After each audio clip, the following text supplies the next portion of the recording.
याद रखना इस बात को। याकूब 1 और उसका 12 अध्याय 12 आयत जो हमने मंडे को देखा था, वही हम बात बता रहे कि हर एक व्यक्ति के जीवन में एग्जाम आएगी। एग्जाम दिए बिना कोई भी व्यक्ति आगे नहीं बढ़ सकता है। ऊपरी क्लास में वो नहीं जा सकता है। वही व्यक्ति जाएगा जो पास हो जाएगा। फेल होगा वो शायद स्कूल को छोड़कर दूसरी स्कूल में चला जाएगा, या वो नौकरी धंधे में लग जाएगा, या उसी क्लास के अंदर बैठा रहेगा और पास होने की अभिलाषा रखेगा। हालेलुया। तो हमें हमारे जीवन के अंदर भी उस बात को याद रखना है, अगर मैं पास हो जाऊंगा तो मैं आगे जाऊंगा, अगर मैं पास नहीं होऊंगा तब तक मैं आगे बढ़ नहीं पाऊंगा। तो मुझे आगे बढ़ने के लिए मुझे क्या करना पड़ेगा? पहले पास होना पड़ेगा। हालेलुया। तो पास होने के लिए हमें क्या करना पड़ेगा? मेहनत करनी पड़ेगी। क्या करना पड़ेगा? मेहनत। जैसे 10वीं में जो पढ़ाई करता है वो स्टूडेंट क्या करता है? अगर 2 स्टूडेंट 10वीं के, उसमें से एक स्टूडेंट समझो कि पूरा साल पढ़ाई करता है, ट्यूशन में जाता है, रात भर को बैठ कर पढ़ाई करता है, और एक व्यक्ति है वो केवल खेल करता है, खुद का मस्ती करता है और पढ़ाई में ध्यान नहीं लगाता है। अब जिसने पढ़ाई किया है वो तो पास होगा ना, लेकिन जिसने पढ़ाई किया ही नहीं है वो कैसे पास होगा? वो कैसे पास होगा? पास होने के लिए उसको स्टडी करना पड़ेगा, उसको पढ़ाई करना पड़ेगा, तब वो पास होगा। अब समझो कि जब एग्जाम आई तो जब हुआ कि भाई चलो दिसंबर महीना हुआ, जनवरी हुआ, और जनवरी के अंदर सर ने कहा स्कूल के अंदर कि भाई चलो मार्च को 10 तारीख से आपकी बोर्ड की एग्जाम शुरू होने वाली है। अब जिसने मेहनत किया होगा ना एग्जाम के लिए, उसको आसान है कि मैं आसानी से एग्जाम में दे दूंगा। क्यों? मैंने मेहनत किया है, पूरा साल में पढ़ा हूं। लेकिन जिसने मेहनत ही नहीं किया है वो इतनी जल्दी एग्जाम आ गई, और 1 महीना पीछे होता तो बहुत अच्छा होता। हालेलुया। याद रखना, यानी कि एग्जाम जब हमें मालूम अभी एग्जाम आ चुकी है, फिर हम क्या करते हैं? स्टडी करने बैठ जाते हैं, रात भर बैठ के स्टडी करते हैं, लेकिन फिर हम बीमार हो जाते हैं, हमें तकलीफ हो जाती है, और फिर हम क्या होते हैं? बीमार हो गए, फेल हो जाते हैं, और फिर हम कहते हैं बीमार हो गए इसलिए हम फेल हो चुके। लेकिन हम बीमार के लिए फेल नहीं हुए, हमने स्टडी नहीं किया था, हमको भय आ गया था, हमें डर आ गया था, और इसीलिए हम फेल हो चुके। लेकिन जिसने मेहनत किया था वो डरने वाला नहीं था, क्योंकि उसने मेहनत तो किया ही है। तो होता उसको मालूम है कि मैं एग्जाम अच्छी तरह से एग्जाम दे सकता हूं और अच्छी तरह से मैं पास हो भी जाऊंगा। लेकिन जिसने स्टडी नहीं किया था उसको भय आ गया कि अब एग्जाम आई, अब क्या होगा? मैं पास हो गया, फेल हो जाऊंगा, क्या होगा? हर एक व्यक्ति के जीवन में एग्जाम जरूरी है। हालेलुया। परमेश्वर के अंदर भी ऐसा है, अगर आप ठीक तरह से चलते हो, परमेश्वर के वचन के अनुसार चलते हो, परमेश्वर की आज्ञा का पालन करते हुए चलते हो, आप परमेश्वर पर विश्वास करते हुए चलते हो, और फिर जब आपके जीवन में कोई ऐसी परीक्षा आती है ना, आप नहीं, मैं परमेश्वर में न्याय हूं, मुझे चिंता नहीं है, परमेश्वर मुझे क्या करेगा? पास कर देगा। हालेलुया। कौन पास करेगा? परमेश्वर पास करेगा। परमेश्वर मुझे इस परिस्थिति से बाहर निकालेगा, परमेश्वर मुझे चंगाई दे देगा, परमेश्वर मुझे छुटकारा दे देगा, परमेश्वर मुझे आशीष दे देगा, क्योंकि उसको मालूम है, क्योंकि वो परीक्षा क्या और पहले क्या कर रहा था? एग्जाम देने से पहले स्टडी कर रहा था, परमेश्वर वो चल रहा था, परमेश्वर से वो न्याय से काम कर रहा था। हालेलुया। तो एग्जाम उसकी भी आई, और जो परमेश्वर नहीं चलता उसकी भी आती है। लेकिन एग्जाम आप दोगे तो आप आगे बढ़ोगे। हालेलुया। तो हर एक व्यक्ति को एग्जाम देकर आगे बढ़ना है, और उसी को परमेश्वर धन्य कहता है। लेकिन आज दूसरा जब टॉपिक यहाँ पे देखते हैं, क्योंकि वह खड़ा निकल के जीवन का मुकुट पाएगा। क्या लिखा है? क्योंकि वो खड़ा निकलकर, कैसे निकलकर? खड़ा निकलकर, यानी कि सही निकलकर वो जीवन का मुकुट पाएगा। तो सही कौन निकलेगा? कौन निकलेगा? एग्जाम दे दिया, अभी एग्जाम दे दिया, एग्जाम के अंदर हर एक परिस्थिति के अंदर, हर एक तूफान के अंदर हमें परमेश्वर में टिके रहना है, परमेश्वर भरोसा रखना है, और हम उसमें एग्जाम दिया। अब एग्जाम देने के बाद अब परमेश्वर कहता है कि परीक्षा हो गई, अब तुझे धन्य है। अब कहता है जो खड़ा निकलता है, खड़ा निकलता है। जैसे हम कहते हैं जो सोना होता है, सोना, वो सोने को जब भट्टी में डाला जाता है और उसको ज्यादा गर्म किया जाता है, बहुत गर्म किया जाता है, उसको पिघाल देते हैं। और अगर समझो कि उसमें 100 ग्राम सोना डाला है और उसको पिघाल के उसमें 10 ग्राम सोना निकलता है, और वो 10 ग्राम क्या कहते हैं? उसको 24 कैरेट कहते हैं उसको, वो ओरिजिनल है। और 24 कैरेट की कभी बुट्टी नहीं बनेगी, कभी बीटी नहीं बनेगी, कुछ नहीं बनेगा उसका केवल क्या बनता है? क्या बनता है उसका? बिस्किट बनता है। क्या बनता है?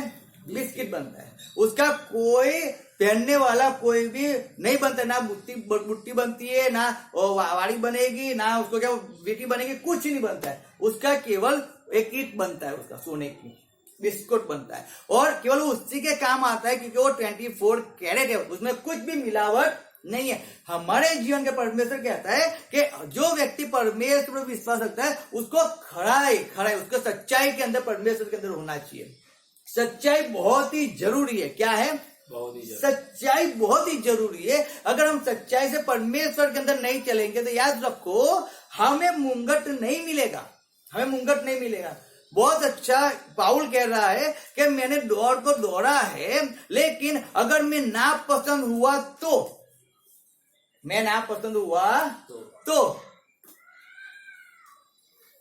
क्या हम लोग कह सकते हैं कि हम दौड़ चुके हैं और मैं सही में पसंद हो ही जाऊंगा? क्या मैं ऐसा कह सकते हैं कि मेरी टिकट तो कंफर्म है? कह सकते हैं क्या?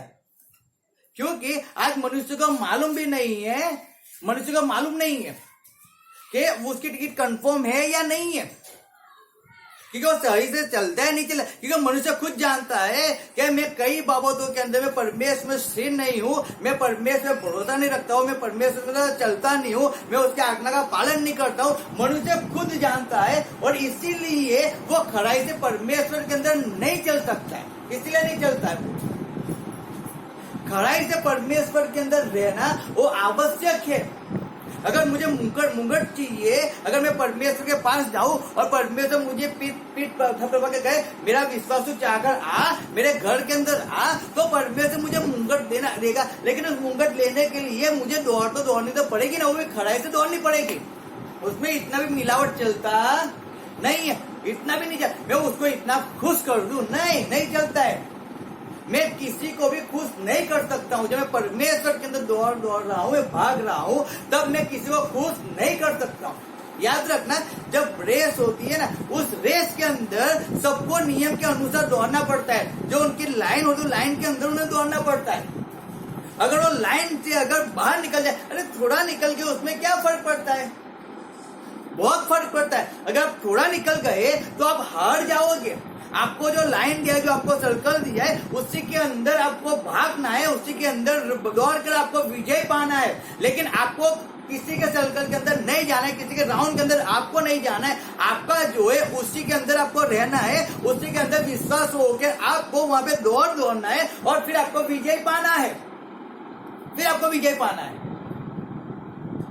Hallelujah, hallelujah. क्या होना है? जब आपको विजय पाना है, लेकिन उससे राउंड के अंदर आपको दौड़ना पड़ेगा। अगर आप राउंड से बाहर निकल गए, फिर चाहे आपका फर्स्ट नंबर आ गया, लेकिन तब भी फेल, क्योंकि आपने राउंड को छोड़ दिया। शर्त क्या थी कि आपको उसके अंदर दौड़ना है। शर्त क्या है? परमेश्वर ने, जब हम लोग व्यक्ति परमेश्वर के पास आए, परमेश्वर ने हर एक व्यक्ति को कहा अगर तुझे मेरे पीछे आना है, तुझे मेरी सेवा करना है, तुझे क्या करना पड़ेगा? अपने आप का नकार करो, फिर अपना क्रूस उठा के मेरे पीछे। तो मेरा क्रूस उठाकर मुझे परमेश्वर के पीछे जाना है। तो परमेश्वर ने क्या कहा मालूम है? 99% अपना क्रूस उचकना, 1% मत उचकना, ऐसा परमेश्वर ने कहा। सही बात है? तो 100% कहा, लेकिन मनुष्य 1% क्रूस उचकता है और 99% क्या करता है? अपनी इच्छाओं पे चलता है। मैं तो परमेश्वर के लिए मैंने अपने जीवन को निछावर कर दिया है, मैंने परमेश्वर के लिए अपने जीवन को दे दिया है। लेकिन वो मनुष्य अपने लिए जिया करता है, वो मनुष्य अपने परिवार के लिए जिया करता है, वो मनुष्य अपने बच्चों के लिए जिया करता है, उन्हीं के लिए मेहनत करता है, उन्हीं को उनके अच्छे भविष्य के लिए उनके पास मेहनत करता है। और फिर वो कहता है मेरे परमेश्वर के लिए जीता हूँ। तो परमेश्वर के लिए कहाँ जीता है? क्योंकि उसने अपने जीवन को तो परमेश्वर को समर्पण कर दिया था, लेकिन वो तो अपने आप के लिए जीता है, फैमिली के लिए जीता है। तो कहां से खड़ा उसमें उतरा, कहां से उसमें सत्यता है, कहां से वो खड़ाई के अंदर वो परमेश्वर ने आगे बढ़ा। गुजराती में क्या लिखा है? 12 आयत। પાર ઉતર્યા પછી જીવનનો જે મુગટ પ્રભુએ પોતાના પર પ્રેમ આગળથી વાંચો। જે માણસ પરીક્ષામાં પાર ઉતરે છે તેને ધન્ય છે, કેમ કે પાર ઉતર્યા પછી જીવનનો જે મુગટ पार उतरा पची। और यहाँ पे हिंदी में लिखा है खड़ाई से। हालेलुया, बहुत अद्भुत है। खड़ाई से यानी कि सच्चाई से पार उतरना है, लेकिन सच्चाई से उतरना है। आप गलत करके आप पार नहीं जा सकते हो, क्योंकि परमेश्वर जितना पवित्र है, परमेश्वर का वचन कहते हैं उतना आप भी पवित्र हो लो। वचन कहता है आप क्या हो लो? पवित्र हो लो। आप में इतना भी होगा तो परमेश्वर नहीं चलाएगा, इस बात को याद रखो। इतना भी नहीं चलाएगा, इतना भी थोड़ा भी नहीं चलाएगा।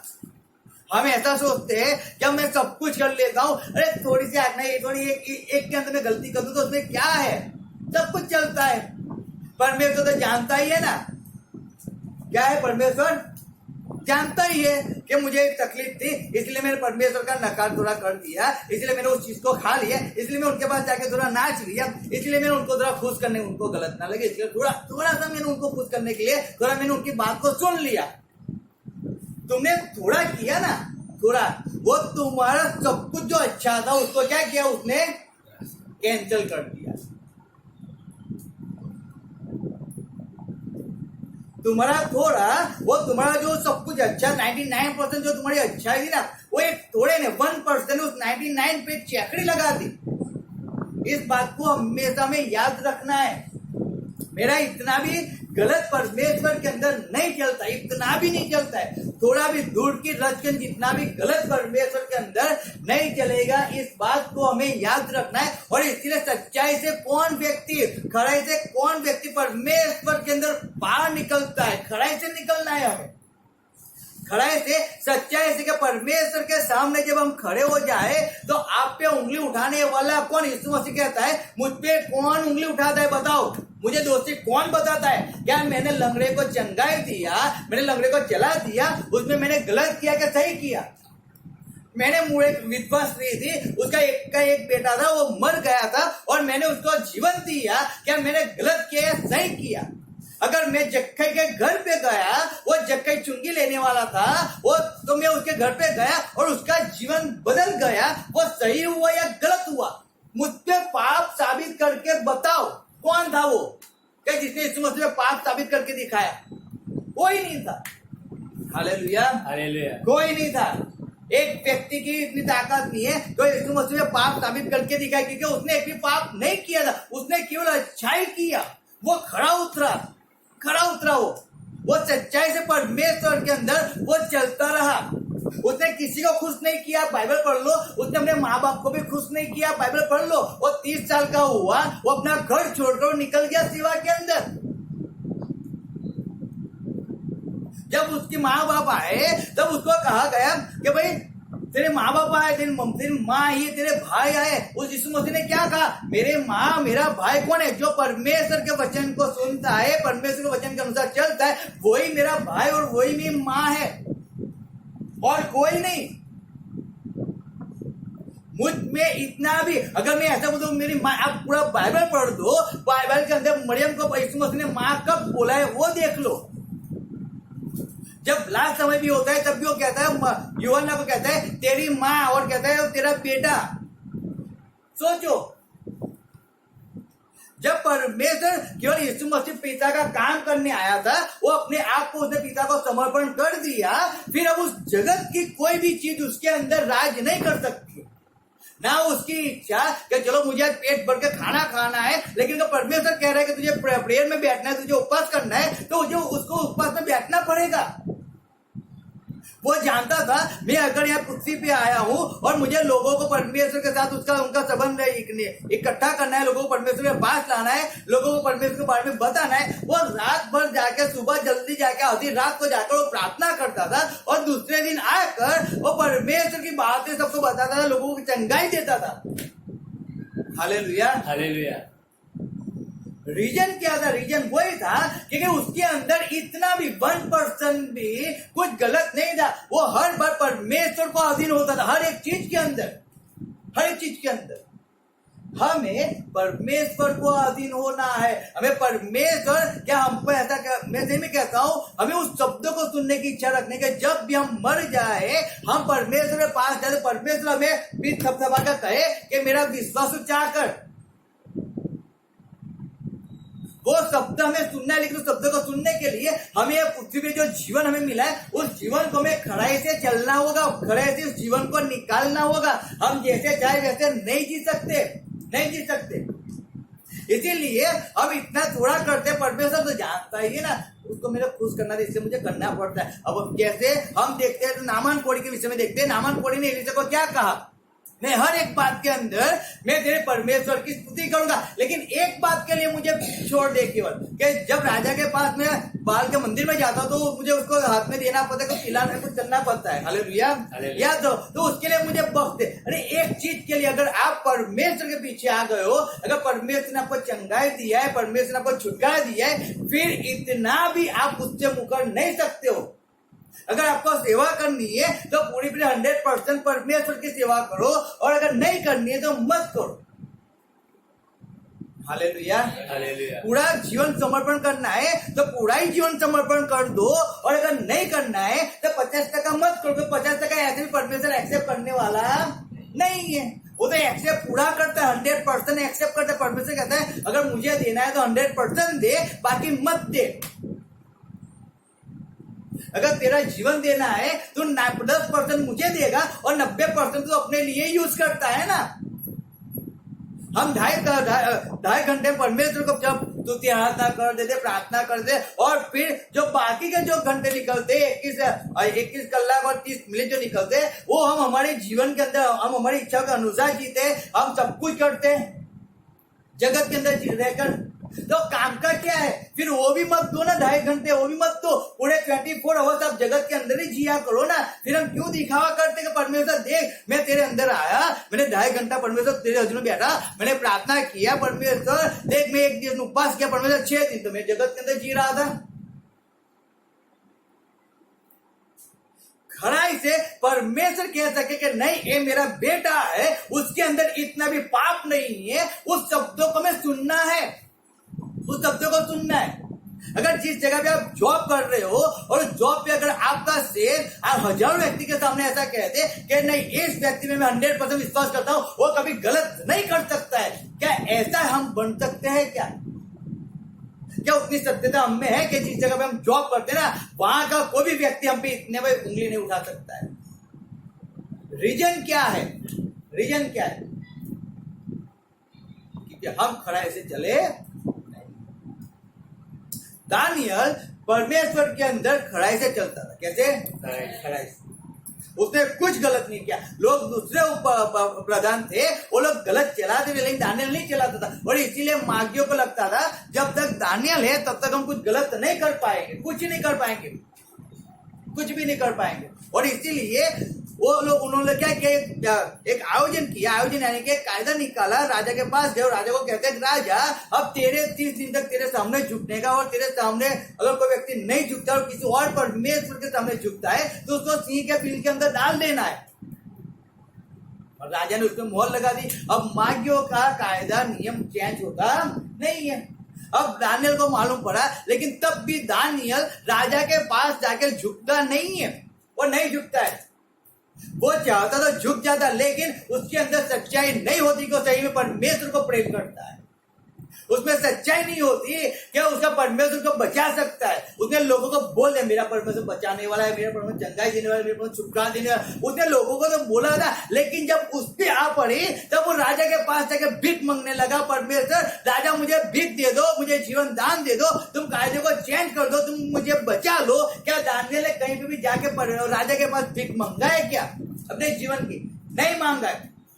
अगर राजा ने हुक्म कर दिया है, अगर उसको मागी लोग पकड़ के ले गए, वो क्या कुछ ही नहीं बोलता है, वो चुपचाप अपने जिप पे लॉक लगा, अपने होठ पे लॉक लगाकर वो सिंह के बिल में चला जाता है। राजा कहता है उसे कि तेरा परमेश्वर जिसकी तू शाम सुबह आराधना करता है, वो तेरा परमेश्वर तुझे बचाएगा, वो बचाएगा। मैंने तो कायदा निकाल दिया है, मैंने तो कायदे को दे दिया है, अब जो होगा वो तेरा परमेश्वर देखेगा। तू जान हो, तेरा परमेश्वर जान है। लेकिन वो राजा पूरी रात को सोया नहीं, उसने खाना नहीं खाया, उसने अपने रूम के अंदर अपने महल के अंदर वाजिंत्र नहीं बजाए, उसने शोक किया। क्या किया? शोक किया। और सुबह उठकर वो दानियल के पास जाके कहता है जल्दी सुबह उठकर, ऐसा भी नहीं है लेकिन सुबह जल्दी उठकर, जैसे सूरज भी नहीं निकला होगा, 4, 4:30, 5 बजे सुबह हुई होगी, वो जल्दी जाके दानियल के उसी के बिल के पास जाके कहता है वो दानियल परमेश्वर के सेवक, क्या तेरे परमेश्वर ने तुझे बचाया है क्या? और दानियल क्या कहता है? मैं मेरे परमेश्वर की नजर में खड़ा मालूम पड़ा हूं। हालेलुया। मैं सत्य मालूम पड़ा हूं मेरे परमेश्वर की नजर में। मैंने कुछ बुराई नहीं किया, मैंने कुछ गलत नहीं किया है। और राजा मैंने आपके विरुद्ध में भी कुछ नहीं किया। अगर मैंने आपके विरुद्ध में भी इतना भी किया होता ना, चलो परमेश्वर के विरुद्ध में उसने नहीं किया। हालेलुया। किसके विरुद्ध में? परमेश्वर के विरुद्ध में नहीं किया, चलो चलेगा। अगर उसने राजा के विरुद्ध में कुछ गलत किया है तो भी परमेश्वर को नहीं बचाता। हालेलुया। तो भी नहीं बचाता। इस बात को याद रखो, वो परमेश्वर को खुश कर रहा है और किसी व्यक्ति के विरुद्ध में गलत कर रहा है तो भी परमेश्वर उसे नहीं बचाता, तब भी नहीं बचाता। इस बात को समझना। खड़ा यानी कि आपको परमेश्वर के साथ 100% रहना है। और जिस व्यक्तियों के पास इस जगत के अंदर जब आप जी रहे हो, जगत के लोगों के पास भी आपको 100% खड़ाई से रहना ही है। दोनों के अंदर आपको सच्चाई से रहना है। चाहे आपको कितना भी आपके विरुद्ध में बोला जाए। मुझे अभी एक व्यक्ति ने कहा कि परमेश्वर का वचन कह रहा है कि परमेश्वर नियम को रखकर एक को ढूंढने निकला। उसने उस वचन को गलत जगह भी मुझे बताया। मैंने उसको कहा परमेश्वर एक को ढूंढने निकला, लेकिन वो एक ऐसा था कि जो गुम हो चुका था और वो रास्ता भटक गया था। इसलिए यीशु मसीह उसको ढूंढने निकला और उसको लेके आता है। लेकिन कोई व्यक्ति खुद उस रास्ते को छोड़कर चला जाता है, खुद भटक जाता है, खुद वो परमेश्वर की राह को छोड़ देता है, उसको भटका हुआ नहीं बोलते हम, उसको भटका हुआ नहीं कहते। क्योंकि वो तो जानबूझकर परमेश्वर के मार्ग को छोड़कर वो गलत राह पे चला गया है, उसको भटका हुआ नहीं कहते। उसको तो मालूम था कि परमेश्वर मुझे सहायता करने वाला है, परमेश्वर मुझे बचाने वाला है, परमेश्वर मुझे छुटकारा देने वाला है। लेकिन उस परमेश्वर को छोड़कर, उस सत्य को मार्ग को छोड़कर वो गलत राह पे चला गया, उसको भटका हुआ नहीं कहते। हालेलुया। समझो, वचन को आप कैसे लेते हो? आप कहीं भी वचन को नहीं ले सकते हो। खड़ाई क्या मतलब है कि लोग वचन का यूज कर लेते हैं। नहीं, परमेश्वर का वचन कहता है मांगो। अरे परमेश्वर किस बात के लिए मांगने के लिए आपको कहता है? आप क्या मांग रहे हो? परमेश्वर को कहां पे चलने का? नहीं, परमेश्वर ने कहा है तो विश्वास करने वाला जहां पे भी हाथ डालेगा वहां पे वो आशीष पाएगा। मेरा एक फ्रेंड है और वो मेरा फ्रेंड मेरे पास आया था और बहुत से लोग क्या बोलते हैं उसको, बनाना बेचने वाला, केले बेचने वाला एक लाड़ी वाला मुझे मिला, मेरा फ्रेंड।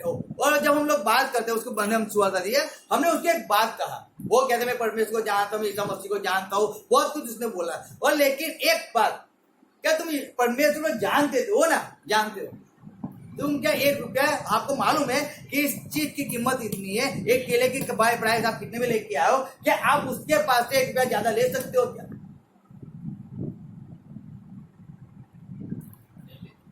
हालेलुया। उसको सही बात है, हम जानते हैं, लेकिन तब भी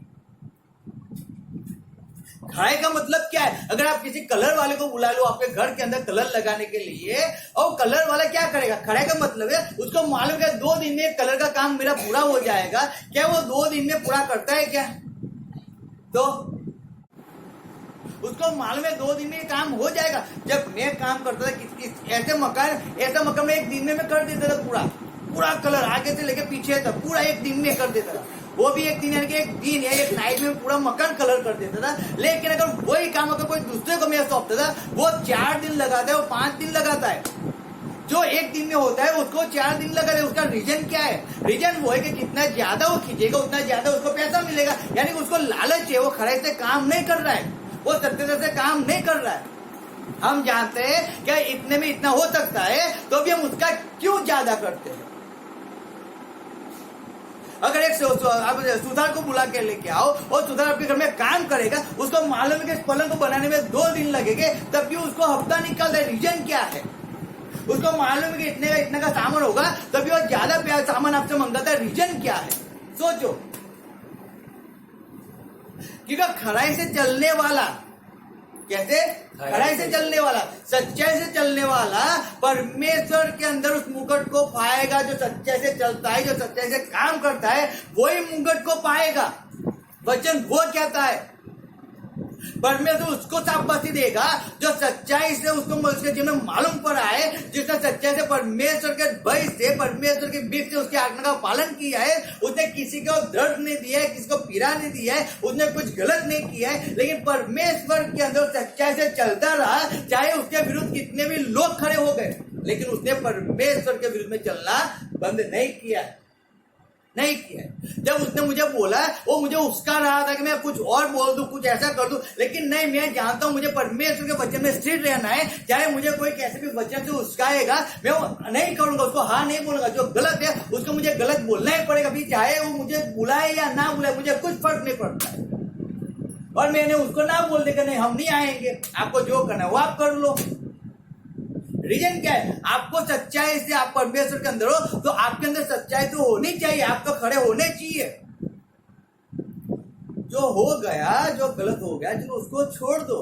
परमेश्वर ऐसा तो नहीं कहता है परमेश्वर उसको छोड़ो, लेकिन अब जब से आप परमेश्वर के अंदर चलना शुरू किया है, अब तब खड़े से चलो, अब तक खड़े से चलो, अब तक सत्यता से अंदर चलो। परमेश्वर के अंदर मार्ग, सत्य और जीवन कौन है?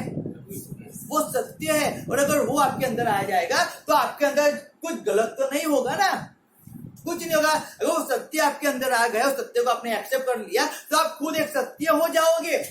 तो आपको झूठा कौन साबित कर पाएगा? लेकिन हम केवल कहने के लिए सत्य को एक्सेप्ट करते हैं, लेकिन वो गलत काम करते हैं। तो अब सत्य को मैंने एक्सेप्ट कर लिया है, समझो, हालेलुया। मैंने मार्ग, सत्य और जीवन, मैंने वो सत्य को एक्सेप्ट कर लिया। अब मैं सत्य लोगों के सामने प्रकट कैसे करूंगा? कैसे प्रकट करूंगा बताओ? प्रकट मैं कैसे करूंगा कि जब मैं अगर कुछ लेने जाता हूं, अगर मैं कई बार हम लोग मिल्क लेने जाते हैं, और जब मिल्क लेने जाते हैं हम उनको 50 रुपए देते हैं, वो हमें 100 रुपये वापिस देता है, 100 का पैसा वापिस देता है, पैसा काट कर। वो हमें 80 रुपया वापिस 78 रुपीज वापिस देता है, ज्यादा पैसा देता है, 50 रुपए ज्यादा दे रहा है वो हमें। हाँ 50 रुपए ज्यादा है, लोग भग जाते हैं। लोग क्या होता है, भग जाते लेकर। हमें मालूम पड़ा कि वो ज्यादा पैसा है, हमें उसी समय उनको ज्यादा दे देना, हमें नहीं लेना है, नहीं लेना है पैसा, 1 रुपया हमें ज्यादा किसी का नहीं लेना है। हम ज्यादा दे, लेकिन हमें ज्यादा है, 1 रुपया किसी का ले नहीं सकते, इस बात को हमें समझना है। आप अगर सच्चाई से चलोगे, किस लोगों के पास अगर उससे भूल से अगर आपको ज्यादा पैसे दे दिए, लेकिन आप उसको वापस करोगे ना विश्वास से, याद रखना वो व्यक्ति अगर आपके पास जब पैसे नहीं होंगे, आपका नाम भी लेके कोई जाएगा, तभी वो उसको दे देगा, उसको पैसे की चिंता नहीं होगी, क्योंकि वो जानता है वो सच्चा मनुष्य है और वो आके मुझे पैसा दे देगा, वो अपना 1 रुपया मेरा बाकी नहीं रखेगा। वो जान जाएंगे क्योंकि आपने उनको वापिस किया है। उसको सच्चाई कहा जाता है, वो सच्चाई से चलता है, उसको कहा जाता है। लेकिन आपको पैसा ज्यादा मिला, आप लेके आ जाओगे तो, मैं एक बार गया था, मेरे कई बार बता रहा हूँ, कई बार, एक बार नहीं कई बार, लेकिन एक बार मैं गया छाछ लेने के लिए गया, और जब मैं ले उसने मुझे दूध की थैली दे दी गोल्ड की, और वो 32 रुपीज की आती है। Hallelujah, hallelujah. और मैंने आके देखा हमने गलत है, मैं तुरंत गया, मैंने तुरंत जाके उनको दे दिया। अगर मैं चाहता तो रखता घर पे, क्योंकि मुझे दूध की भी जरूरत थी, मैं शाम को दूध लाऊंगा, उससे अभी ले लेता हूँ, वहां उसको थोड़ी मालूम है। लेकिन नहीं, आज हमारी इज्जत वहां पे कितनी है वो देखना है, वो देखना है आपकी इज्जत वहां पे कितनी है आज। अगर आप किसी को विश्वास रहोगे ना, वो 4 व्यक्ति को बोलेगा नहीं विश्वास हुए, अगर उसके पास पैसा मांगता है तो दे देगा, चिंता मत कर, उसके पास आएगा वो दे देगा, वो 1 रुपया किसी का बाकी नहीं रखेगा। लेकिन आपने क्या किसी को विश्वास दिलाया है क्या कभी? सोचो, क्या आप लोगों के नजर में खड़े उतरे हो? क्या आप सत्य हो? सत्य कैसे मालूम पड़ेगा? कि जब आप सत्य करोगे तब लोगों को मालूम पड़ेगा कि नहीं ये परमेश्वर का है, और परमेश्वर का वचन कहता है कि झूठ मत बोलो, आप लोभ मत करो। ये झूठ नहीं बोलता, लोभ नहीं करता, जो था सही था तो उसने कह दिया। अगर ज्यादा आ गया तो उसने लोभ नहीं किया, लेके भग नहीं गया, लेकिन उसने दे दिया। तब कहा जाएगा कि नहीं सत्यता, सत्य, ये सत्य मनुष्य है, ये सत्यता सच्चाई से चलता है, एक खड़ा मनुष्य है, वो झूठ नहीं बोलेगा, सच बोल देगा आपको, वो आपको गलत सजेशन आपको नहीं देगा। अगर उसके पास आप जाओगे, वो सजेशन हमेशा क्या सच ही देगा, वो आपको सही मार्ग को आपको बताएगा। लेकिन कब के? जब आप सच्चाई से खड़े होकर परमेश्वर के अंदर चलोगे तब। हम केवल कहने के लिए हम सत्य नहीं है, लेकिन में सत्य दिखाना भी जरूरी होता है, सबके सामने सत्य को प्रकट करना भी जरूरी है, तब तो लोग जानेंगे ना कि हम सत्य है। हालेलुया, समझे इस बात को। इस बात को हमें समझना जरूरी है। इसीलिए हमें परमेश्वर के वचनों को पकड़ना है, इसलिए हमें वचन के अनुसार चलना है। तभी परमेश्वर कहेगा कि जो खराई से जीवन का मुकुट पाएगा, हालेलुया, क्योंकि वह खरा निकल कर जीवन का मुकुट पाएगा। तब भी आप जीवन का मुकुट पाओगे जब आप खराई से निकलोगे तब। जब तक आप यहाँ पृथ्वी में रहते हो, याद रखना, बहुत से लोग हैं, बहुत से सेवक है, बहुत से दास परमेश्वर दास है, बहुत से लोग हो गए। मैं ना नहीं कहता, लेकिन 100% कहता हूँ कि जो परमेश्वर चले तो बहुत अच्छी तरह, लेकिन फिर धीरे धीरे धीरे क्या हो गए, थोड़ा ये चलाने लगे, थोड़ा वो चलाने लगे, थोड़ा ये करने लगे, थोड़ा वो करने लगे, लोगों को खुश करने लगे। हम नहीं कर सकते, हम नहीं कर सकते। सही में हम केवल खुश का तो परमेश्वर को कर सकते हैं, का तो जगत के लोगों को, का तो हम परमेश्वर खुश कर सकते हैं या खुद हम खुश हो सकते हैं। दो में से एक, आप खुद रहो और परमेश्वर को हंसो। मैं एक ही बात बताऊंगा आपको, आप खुद दुख उठाओ लेकिन परमेश्वर पे आरोप मत डालो। दुख आया, पीड़ाई, परमेश्वर का धन्यवाद करो, फिर धन्यवाद करो। परमेश्वर तू खड़ा है, अगर तू जो भी करेगा तो सच्चाई से करेगा। तू गलत नहीं है, पर तू सच्चा है। कैसा है परमेश्वर? सच्चा है। वो कभी गलत नहीं करेगा, कभी नहीं करेगा, कभी नहीं। गलत हम करते हैं, गलत हम करते हैं, परमेश्वर नहीं करता है। हम गलत कर हम ऐसी परीक्षाओं के अंदर आ गिरते हैं। हम गलत कर परमेश्वर के मार्ग को हम भटक जाते हैं। हम गलत करते हैं, इसके लिए हम कभी वचन सुनने में ध्यान नहीं लगाते, हम कभी वचन को नहीं पढ़ते, हम परमेश्वर के अंदर स्थिर नहीं होते हैं। हमें आज्ञा पालन करना कहा जाता है, लेकिन हम आज्ञा का पालन नहीं कर सकते। हम परमेश्वर के अंदर नहीं चलते, तो प्रॉब्लम तो हम में है ना, परमेश्वर में कहाँ है? Hallelujah, hallelujah, hallelujah. प्रॉब्लम किसमें है? हम में है, परमेश्वर में नहीं है ना। परमेश्वर तो सही है, वो तो सच्चाई से चलता है। अगर आप सही करोगे तो परमेश्वर आपके जिम्मे काम करने वाला है, लेकिन आप सच्चाई से नहीं चलोगे तो परमेश्वर कैसे कर पाएगा? Hallelujah, hallelujah. कितने के पास कान है? सबके पास कान है, अच्छा है। तो परमेश्वर वचन क्या कहता है? सच्चाई से चलो, खड़े होकर चलो। खड़े यानी के खड़ा, सही से चलो। भटके हुए ऐसे वैसे क्या उसको क्या बोलते हैं, डबल गोल, दो नाव के अंदर मत चलो, थोड़ा इधर थोड़ा उधर, थोड़ा इधर थोड़ा नहीं, वैसे नहीं चलना है। तो परमेश्वर को खुश करो या तुम लोगों को खुश करो, दो में से एक ही को खुश करो। क्यों? कहा तो सेवा करने, तो कहा तो परमेश्वर की सेवा करो या पैसों की सेवा करो। नहीं, मैं तो परमेश्वर की सेवा करता हूँ, लेकिन पैसों के पीछे भगते हो, वो गलत है। वो क्या है? गलत है। खरा मनुष्य वही है जो केवल परमेश्वर के अंदर टिका रहता है। खरा मनुष्य कि जो हर एक परिस्थिति के अंदर, हर एक बाढ़ आई, हर एक तूफान आया, चाहे उसके विरुद्ध में लोग खड़े भी हो गए, तब भी वो व्यक्ति परमेश्वर के विरुद्ध में नहीं जाता है, लेकिन परमेश्वर के अंदर स्थिर रहता है। चाहे उसको लोग छोड़ के चले गए, चाहे उसके विरुद्ध में लोग खड़े हो गए, चाहे उसके विरुद्ध में कैसी भी बात बोलने लगे, तब भी वो खड़ाई से परमेश्वर में चला करता है। वो एक ही चीज जानता है कि परमेश्वर का वचन कहता है उसके मार खाने से मुझे चंगाई मिली है, और उसके मार खाने से मुझे चंगाई मिल गई, उस वचन में एक्सेप्ट करता और उसके अनुसार वो चलता है, चाहे कुछ भी हो जाए, कुछ भी हो जाए। मैं एक व्यक्ति को, पास्टर को जानता हूं, वो पास्टर की दोनों किडनी फेल हो चुकी थी, दोनों, और वो डायलिसिस पे था। उसको पूरा दिन के अंदर 3 बार उसको डायलिसिस करना पड़ता था। लेकिन जब भी संडे आता था ना, संडे आता था, वो पास्टर उसको घर पे, उसका बेटा फोन करते, पापा आपका टाइम हो चुका है फुल पे आने का, मैसेज देने का, क्या आप आ सकते हो क्या? अरे दोनों कितनी फेल है, वो डायलिसिस पे चलता है, उसको नरिया डाली है, लेकिन वो पास्टर क्या करता है मालूम है?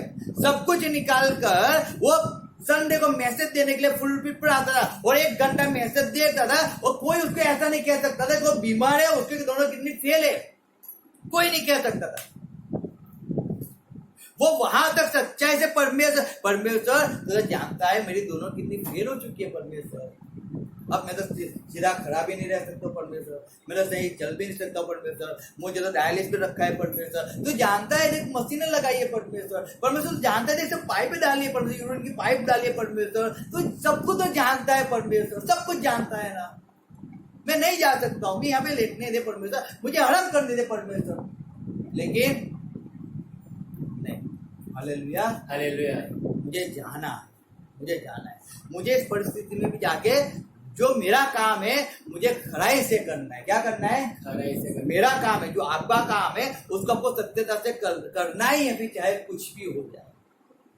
आपकी परिस्थिति क्या है? परमेश्वर एक ही चीज बोलता है, मुझे उससे कुछ फर्क नहीं पड़ता है। हालेलुया। हालेलुया। कुछ फर्क नहीं पड़ता है।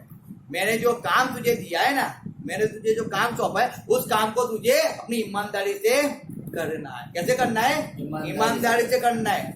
कुछ नहीं चलाएगा, कुछ मैं नहीं चलाऊंगा, इतना भी नहीं चलाऊंगा, इतना भी नहीं चलाऊंगा। हालेलुया। हालेलुया। परमेश्वर एक ही बात कहता है, मैं इतना भी नहीं चलाऊंगा, तुझे खड़ाई से करना ही है। और वो 1 घंटा बैठ कर वहां पे स्टेज पर खड़ा रहकर वो संदेश को सुनाता था, फिर चला गया, वो चला जाता था। लेकिन वो अपना काम ईमानदारी से करता था। जब वो लास्ट घड़िया वो गिन रहा था, जब उसके पास 2-3 मिनट बाकी थी, और एक व्यक्ति यानी कि उसके भाई का लड़का उनके पास गया और उनके पास जाके उनको पूछा कि अंकल जी मुझे एक बात बताइए। बोलता है, क्या बेटा बोल, आपको कैसा लग रहा है? आपको कैसा लग रहा है? वो कहता है, मुझे बहुत अच्छा लग रहा है। क्या कहता है? दोनों किडनी फेल है, अब चिल्ला लास्ट समय उसका चल रहा है, 2-3 मिनट उसके पास है, और उस टाइम वो उसका भाई का बेटा के पूछता है, कैसे लग रहा है? बोलते बहुत अच्छा लग रहा है। वो कहता है, हम इसमें आपको क्या सीखना मिलता है? आप क्या सीखी ये लाइफ के अंदर? उन्होंने एक चीज क्या बोला मालूम है? मैं एक चीज सीखा हूं कि जब तक मेरी श्वास चल रही है ना, तब तक मुझे परमेश्वर के अंदर विश्वास योग्य बनना है। परमेश्वर मुझ पर उंगली ना उठा पाए, कि कोई व्यक्ति ऐसा ना कह पाए कि बीमारी के अंदर था और उसने परमेश्वर की सेवा नहीं किया। कोई व्यक्ति ऐसा बोलने वाला नहीं होना चाहिए। वहां तक मुझे परमेश्वर की सेवा के लिए खड़े रहना है। हालेलुया। वो व्यक्ति उस शब्द को बोलकर वो मर गया उपास कर, कि मुझे जो परमेश्वर ने मुझे काम सौंपा ना, वो मैंने पूरी ईमानदारी से नहीं निभाया है। मुझ पे कोई उंगली नहीं उठा सकता है कि मैंने इसको गलत किया। खड़ा मनुष्य वो है कि जो मुंगट पाता है, खड़ा मनुष्य, और उसी को मुंगट मिलेगा जो खड़ाई से परमेश्वर के अंदर चला होगा। हर एक व्यक्ति को नहीं मिलेगा। बहुत से लोग रेस के अंदर दौड़ते हैं, बहुत लोग इनाम के पीछे दौड़ते हैं इनाम लेने के लिए, लेकिन इनाम एक ही को मिलता है, सबको नहीं मिलता है। आप ऐसा परमेश्वर के अंदर दौड़ो, मैं सही में कहता हूं, ऐसे दौड़ो कि वो इनाम आपको मिले। किसको मिले? आपको मिले। अगर उस इनाम से आप वंचित रह जाओगे, मैं सही में कहता हूं, तो हमें पीड़ा होगी, तकलीफ होगी। हम सफर तो दौड़ तो लेंगे, लेकिन इनाम ही नहीं मिलना, फायदा क्या है? फायदा क्या है? तो उससे अच्छा ऐसे दौड़ो ना कि आपको इनाम मिले। ऐसे दौड़ो, जितना सहन करना है उतना कर लो। थोड़े समय आपको सहन करना है, फिर नहीं। हमने 14 साल तक हमने सहन किया, 18 साल तक हमने सहन किया। आज परमेश्वर में सहन करने नहीं दे रहा है। आज परमेश्वर के हमें आनंद दे रहा है। उसका रीजन क्या है? क्योंकि हमने 18 साल तक बहुत सी जपाई झेली है, हमने बहुत सी पीड़ाओं को सहन किया है। लेकिन आज उस पीड़ा से परमेश्वर में बाहर निकाल कर हमें आनंद देता है, शांति दे रहा है। रीजन वही है कि हम परमेश्वर हम खड़ाई से हम चल आज भी रहे हैं। लोगों को जो करना है उसको करने दो, लेकिन हमें तो परमेश्वर के अंदर विश्वासु रहना है। हमें तो सच्चाई से परमेश्वर के अंदर चलना है। हम तो सच्चाई से चलें, जाए जिसको जो बोलना है उसको बोलने दो। हमें सच्चाई से परमेश्वर के अंदर बने रहना है। हमें किसी का गलत नहीं करना है। सोचो। हालेलुया। हालेलुया। इसीलिए हमें परमेश्वर के अंदर खड़ाई से रहना है, तभी तो हम जीवन का मुंगट पाएंगे, तभी पाएंगे। अगर हम खड़े से नहीं चलेंगे, आप समझो कि यहाँ पे कोई नहीं देख रहा है, यहाँ पे हम जो मन पाए वो कर लेंगे। और एक दिन हम जब वहां पे गए और किसी ने उंगली उठा दी कि परमेश्वर इसने ऐसा किया था, तो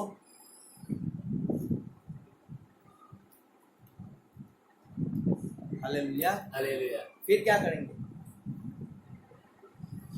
यहाँ पे याद रखो, कोई भी आपके विरुद्ध उंगली उठाने वाला, हाँ एक समझो कि आप सही करोगे, सबके नजरों में आप आओगे, सबके नजरों में आप सही से चलोगे, सबको आप गलत लगोगे, तो उसको भले गलत लगो, उसकी चिंता मत करो। आप सही से परमेश्वर में चल रहे हो, आप सही से परमेश्वर की आज्ञा का पालन कर रहे हो, आप परमेश्वर को विश्वासु आप हो, आप सच्चाई से परमेश्वर की सेवा कर रहे हो। और जब सच्चाई से आप सेवा करोगे, आपके विरुद्ध में लोग आएंगे। हालेलुया। हालेलुया। क्या होगा?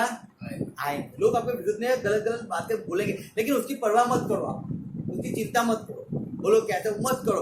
आप केवल परमेश्वर में सच्चाई से चला करो, क्या करो, सच्चे। आप सच्चाई से चला करो, आप चला करो। क्योंकि तब भी तो अगर आप वो लोग गलत बोलेंगे, आप भी उनके विरुद्ध में हो जाओगे, आप भी उनको गलत बोलोगे, तो फायदा क्या है?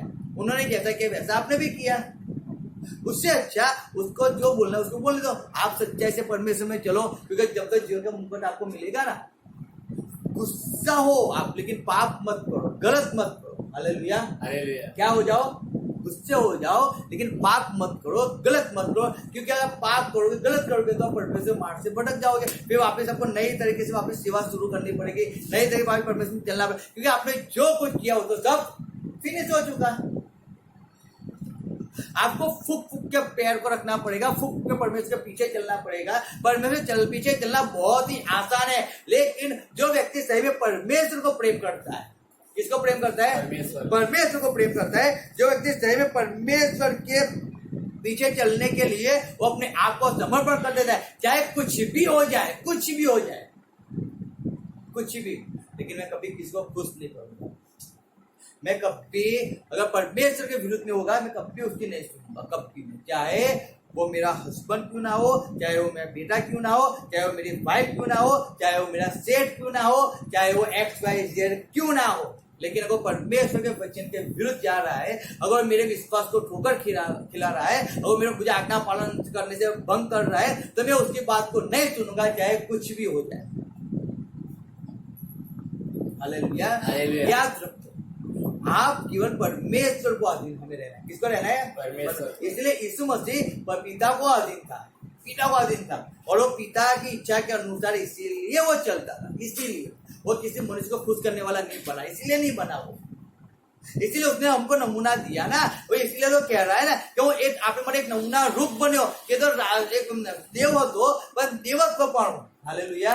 वो परमेश्वर था, लेकिन वो परमेश्वर का जो अधिकार होता है सब कुछ वो स्वर्ग में रख कर इस पृथ्वी पे मेरे और आपके जैसे मनुष्य बन के आया। कैसे आया? मनुष्य बनकर आया। वो 100% मनुष्य था, नहीं केवल 1% मनुष्य और 99% परमेश्वर। नहीं, ऐसा नहीं था। वो 100% मनुष्य बना हमारे लिए, हमारे लिए बना, और 100% मनुष्य बनकर उसने हमें एक नमूना दिया। अगर मैं खड़े से परमेश्वर की आज्ञा का पालन कर सकता हूँ, मैं खड़े से परमेश्वर के अंदर चल सकता हूँ, मेरे विरुद्ध में लोगों ने गलत किया तब भी मैंने उनको सही से दिल से प्रेम किया है, मैं सही से तब भी मैंने उनको माफ किया। वो गलत मेरा विरुद्ध में करते थे तब भी मैंने उनको माफ कर मैंने उनसे प्रेम करके उन पर कृपा किया, मैंने उनको उनके साथ एक संबंध बना के रखा, मैंने उनको जीवन दान दिया, मैंने उनको चंगाई दिया, मैंने उनको सब कुछ दिया। तो वो सब कुछ आप भी कर सकते हो, आप भी कर सकते हो। हालेलुया। उसने हमें एक नमूना दिया। अगर मैं सब कुछ सहन कर सकता हूं, आप भी सब कुछ सहन कर भी सब कुछ भूल कर आप दूसरे को प्रेम कर सकते हो। वो नमूना परमेश्वर ने हमें दिया। हालेलुया। इस बात को याद रख। अगर मैं सब कुछ सहन कर भी मैं परमेश्वर ने खड़े से चला हूं, तो आप भी चल सकते हो, आप भी चल सकते हो। बहाने मत निकालो कि हम नहीं कर सकते, ऐसा था वैसा नहीं, कुछ नहीं है, हम नहीं करते। इसके लिए परमेश्वर कहता है अगर मैं सब कुछ कर सकता हूं, आप भी कर सकते हो। अरे उसको इतना मारा गया, उसको इतना कांटों का मुंगट पहनाया गया, वो पूरा ब्लर वाला हो चुका, उसकी सुंदरता ऐसी थी, उसकी सुंदरता कद रूपा में बदल गई। वो क्या था, वो ये राजा उसको कह रहा है कि तू मैं तुझे सजा देना और तुझे छोड़ना अधिकार मेरे हाथ में है। परमेश्वर ने क्या कहा उससे मालूम है? क्या कहा? ऊपर से जब तक तुझे कुछ दिया नहीं जाता तब तक तेरे हाथ में कुछ नहीं। ऊपर से तुझे दिया है अधिकार, इसलिए तू मुझ पे अधिकार चला सकता है, बाकी तू कुछ भी नहीं कर सकता। हालेलुया। याद रखना इस बात को। परमेश्वर हर एक जगह पे वो खड़ा उतरता है, उसके पास अधिकार था। किसके पास था? किसके पास था? बोलो, कौन से राजा के पास? कौन सा राजा था? जल्दी बोलो। पिलात। पिलात के पास अधिकार था यीशु मसीह को छोड़ने का। वो चाहता तो छोड़ भी सकता है, लेकिन यीशु मसीह क्या कहता है? जब तक ऊपर से कुछ तुझे ना दिया जाए तब तक तू कुछ नहीं कर सकता है। हालेलुया। हालेलुया। याद रखना इस बात को याद रखना हमेशा। अधिकार हमारा परमेश्वर देता है और यीशु मसीह उस अधिकार को एक्सेप्ट करते हैं। तू कोई भी सजा दे, मैं गिराऊंगा नहीं, मैं तुझसे भीख तो नहीं मांगूंगा कि मुझे बख्श दे, इतना मारा है मुझे छोड़ दे, नहीं, मैं नहीं बोलूंगा। अगर जिस काम के लिए मैं आया हूं सही तरीके से खड़ाई से मैं उसमें उतरूंगा, खड़ाई से उतरूंगा, मैं कभी किसी के सामने नहीं झुकूंगा, वो नहीं झुका। हालेलुया। हालेलुया। वो नहीं झुका, याद रखो। और फिर तीसरे दिन परमेश्वर ने उसको सजीवन किया। हालेलुया। हालेलुया। मृत्यु भी उसको हरा नहीं पाई। सोचो, मृत्यु भी वो विजय पाया। जो शैतान उसको हराने के लिए, शैतान उसको झुकाने के लिए जितने उसने दम पछाड़े किए, बहुत कुछ उसने किया, लेकिन उसको हरा नहीं पाया। वो कोड़ों का मार, वो कांटों का मुगट, वो क्रूस पे लटकाया जाना, वो खिल्लों का मार, मैं केवल एक चाप यहाँ पे लगेगी, हम में दर्द होता है, हमें पीड़ा होती है, हम कुछ छू नहीं पाते हैं। वो परमेश्वर को तो यहाँ पे खिल्ले लगाए, यहाँ पे खिल्ले लगाए। हालेलुया। हालेलुया। सोचो उसको कितनी पीड़ा हुई होगी, उसको कितनी तकलीफ हुई होगी। अगर आपको हमको इतनी तकलीफ होती है ना, हम माँ बहन को क्या बोलते हैं उसको, माँ बाप को, हर एक डॉक्टर को, हर एक परमेश्वर को हम याद कर लेते हैं, हर एक को। ओ मारी माँ, ओ मारा बाप, अरे બહુ દુઃખ છે, બહુ પીડા થાય છે, ઓ ડોક્ટર સાહેબ કઈ કરો, ડોક્ટર સાહેબ કોઈ ઇન્જેક્શન આપો, જલ્દી મટી જાય, ડોક્ટર કઈ કરો। આપણે શું કરે, આખું ઘર માથે ઉચકી દે, આખું अस्पताल माथे उचकी दे। सोचो उसको पीड़ा नहीं हुई होगी, उसको तकलीफ नहीं हुई होगी। अरे हमने तो, अगर हमारी बात करो, मैं सही में कहता हूँ, अगर हमको अगर कोड़े मारे जाए ना तो हमारे लिए, क्योंकि हम पापी है इसलिए हमें कोड़े लगाए गए, वो पापी थोड़ी था। अगर क्रूस पे लटकाए जाए तो सही में हम तो पापी, इसलिए क्रूस पे लटकाए जाएंगे हमको, लेकिन वो थोड़ी पापी था। हालेलुया। हालेलुया। हर एक बात को समझो, लेकिन वो खड़ा है। अगर जिस काम के लिए तूने परमेश्वर मुझे भेजा है ना, जो विश्वास तूने मुझ पे रखा है ना, उस विश्वास में खड़ा मैं उतरूंगा। हालेलुया। मैं खड़ा उतरूंगा उस विश्वास के अंदर, और मैं उस काम को खड़ाई से पूरा करके, सच्चाई से पूरा करके, उस काम को पूरा करके मैं तेरे पास आऊंगा। ऐसे नहीं आऊंगा, मैं झुककर नहीं आऊंगा, मैं गिड़गिड़ाते हुए नहीं आऊंगा, लेकिन मैं सर उठा के आऊंगा। परमेश्वर देख, तूने जिस काम को मुझे दिया था, जिस दौड़ने के लिए परमेश्वर तुझे भेजा था जमीन पे, उस दौड़ को मैं पूरी करके मैं तेरे पास आया हूँ। देख, एक ब्लड का कटोरा है, मैंने कीमत को दिया है परमेश्वर। देख, मैंने पिलात के सामने भीख नहीं मंगाई परमेश्वर, मैंने गिड़गिड़ाया न्यू परमेश्वर कि डॉक्टर पिलात तू मुझे माफ कर दे, तू मुझे छोड़ दे, अधिकार तेरे पास है, तू मुझे छुटकारा दे दे पिलात। नहीं, मैंने नहीं बोला है। हालेलुया। हालेलुया। मैंने उसको कहा पिता ने तुझे अधिकार दिया है और इसीलिए तेरे पास अधिकार है, बाकी तू कुछ नहीं कर सकता है। पिता, मैंने उसको वो जवाब दिया। परमेश्वर हक से कह सकता है ना, हक से कह सकेगा। हालेलुया। दाऊद दानियल हक से कहता है ना, मैंने मेरे परमेश्वर के विरुद्ध में, तेरे विरुद्ध में कुछ गलत नहीं किया है। राजा हक से कहता है ना, हक से कहता है। सोचो, हम लोग कह सकते हैं क्या हक से? हालेलुया। अगर हम सही तरह से चलेंगे ना, हम भी हक से कहें परमेश्वर मैंने तेरे लिए सब कुछ सहन किया है, मैंने सब कुछ सहन किया परमेश्वर, मैं सच्चाई से चलाऊं परमेश्वर, सच्चाई से चलाऊं। मैं भक्त नहीं किया हूं परमेश्वर, मैं किसी के सामने झुका नहीं हूं परमेश्वर, चाहे कैसी भी परिस्थितियां है परमेश्वर, लेकिन मैं अड़ा और खड़ा रहा परमेश्वर तेरे नाम में। हालेलुया। मैं सही तरह से परमेश्वर तेरे अंदर मैंने काम किया है। हर एक काम को तू देख ले परमेश्वर, हर एक पुस्तक के पाने को उठा के देख ले, हर एक जीवन को मेरे देख ले परमेश्वर, हर एक समय को देख ले परमेश्वर, कहीं पे भी मुझ में कपट तुझे मालूम नहीं पड़ेगा परमेश्वर। हालेलुया। हालेलुया। उसके लिए हमें परमेश्वर के साथ खड़ाई से चलना है, सच्चाई से चलना पड़ेगा। जो विश्वास परमेश्वर ने आप पे रखा है, हालेलुया, हालेलुया, जो जीवन परमेश्वर ने आपको दिया है, उस जीवन को आप सच्चाई से आपको चलना है। कैसे चलना है? सच्चाई से चलना, सच्चाई से चलना है। हालेलुया। और तब जब हम सच्चाई से चलेंगे, तब हम उस जीवन के मुंगट को पाएंगे। और फिर जब आगे लिखा है, हम लास्ट पढ़ेंगे, लिखा है जिसकी प्रतिज्ञा प्रभु ने अपने प्रेम करने वाले को दी है। किसको दिया है? प्रेम करने वाले। जो परमेश्वर को प्रेम करता है, जो परमेश्वर वचन क्या कहता है यूहन्ना के अंदर, यूहन्ना 14:15 में, जो मुझको प्रेम करता है, जो मुझसे प्रेम करता है, जो मुझको प्रेम करता है वो मेरी आज्ञाओं का पालन करेगा। हालेलुया। वही है, वही खराई से चलेगा जो आज्ञा का पालन करता है। आपको जो कहा गया हमें उसका पालन करना है। परमेश्वर मुझे सौंपा है, अगर मैंने मेरे जीवन को परमेश्वर को समर्पण कर दिया, मैं सही में कहता हूँ, जब मैंने मेरे जीवन को परमेश्वर को समर्पण किया 2004 में, तब से लेके आज तक मैंने कभी पीछे मुड़ के नहीं देखा, कभी नहीं देखा है, कभी नहीं देखा है। मेरा काम एक ही है, अगर मैं किसी को सिखाऊंगा, मुझे सिखाना परमेश्वर ने दिया है, मैं उसको एक अच्छी बात सिखाऊंगा जो परमेश्वर में अड़ा और टिका है।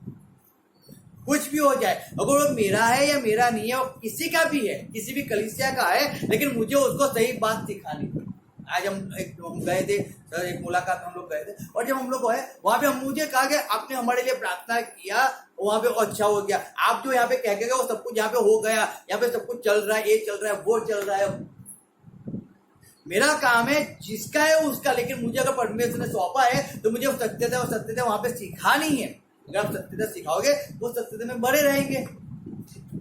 आप सिखाओगे ही नहीं तो, आप किसी को कहोगे ही नहीं तो, आपका जो काम है वो ईमानदारी से आपको करना है। आपको बेईमानी से नहीं करना है, ईमानदारी से करना है। हालेलुया। अगर आपको आता है, वचन कहता है तेरे पास कुछ है तो तेरे पास जो मांग रहा है उसको ऐसा मत बोल के कल आना परसों आना। अगर तेरे पास है तो सच्चाई से उसको दे उसको, लेकिन उसको वायदा मत दिखा। अगर किसी का आपके पास रह गया है देने का, तो आप उसको सूरज ढलने से पहले उसको दे दो।